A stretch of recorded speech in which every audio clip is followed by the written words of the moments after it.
கர்த்தர் நல்லவர். இன்றைய வேதவசனம் நீதிமொழிகள் 23ஆம் அதிகாரம் 18ஆம் வசனம். நிச்சயமாகவே முடிவு உண்டு, உன் நம்பிக்கை வீண் போகாது. கர்த்தர் இன்னைக்கு நமக்கு கொடுத்துருக்கிற வார்த்தை, நிச்சயமாகவே முடிவு உண்டு, உன் நம்பிக்கை வீண் போகாது. வசனம் சொல்லுது, நீதிமொழிகள்லேயே 24ஆம் அதிகாரம் 14ஆம் வசனத்தில் சொல்லப்பட்டிருக்கும்.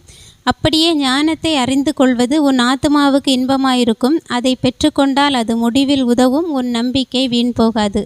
ஞானத்தை அறிந்து கொள்வது உன் ஆத்மாவுக்கு இன்பமாக இருக்கும். ஞானம்னாலே நமக்கு தெரியும், ஞானம்னாலே ஏசப்பா தான். ஒவ்வொரு நாளும் நம்ம ஏசப்பாவை அறிந்து கொள்ளும்போது அவரை அறிய அறிய நம்மளுடைய ஆத்மாவுக்கே இன்பமாக இருக்குமாம். நம்மளுடைய வாழ்க்கையில் கஷ்டங்கிற வார்த்தைக்கே இடம் இருக்காது. ஏன்னா கஷ்டத்தின் மத்தியில் தேவனுடைய வார்த்தை நம்மளை பாதுகாக்கும். அவருடைய வார்த்தை நம்மளை அந்த கஷ்டத்தில் நம்ம வீழ்ந்து விடாதபடி அது பாதுகாத்து அப்படியே அந்த கஷ்டத்திலேருந்து தூக்கி அதில் சொல்லப்பட்டிருக்கும், அது முடிவிலே உதவும்.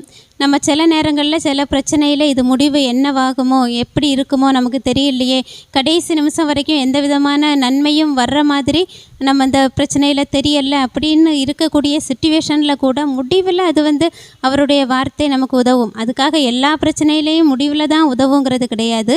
சில நேரங்களில் நம்ம நம்பிக்கையற்று போய் இருக்கக்கூடிய இந்த விஷயத்தில் கண்டிப்பாக நல்ல முடிவே வராது, நான் கஷ்டந்தான் பட போகிறேன் அப்படின்னு நம்பிக்கையற்று போய் இருப்போம்ல, அந்த நிலையில் கூட நம்ம கர்த்தரை அறிகிற அறிவில் அந்த அவருடைய வார்த்தை அந்த இடத்துல நமக்கு உதவி செய்யும். அந்த இடத்துல நம்ம அந்த வீழ்ந்து விடாதபடி ரொம்ப வெக்ஸாகி போகாதபடி அவருடைய வார்த்தை அவருடைய கரம் நம்மளை அந்த இடத்துல இருந்து தூக்கும். நம்மளுடைய நம்பிக்கை ஒரு நாளும் வீண் போகாது.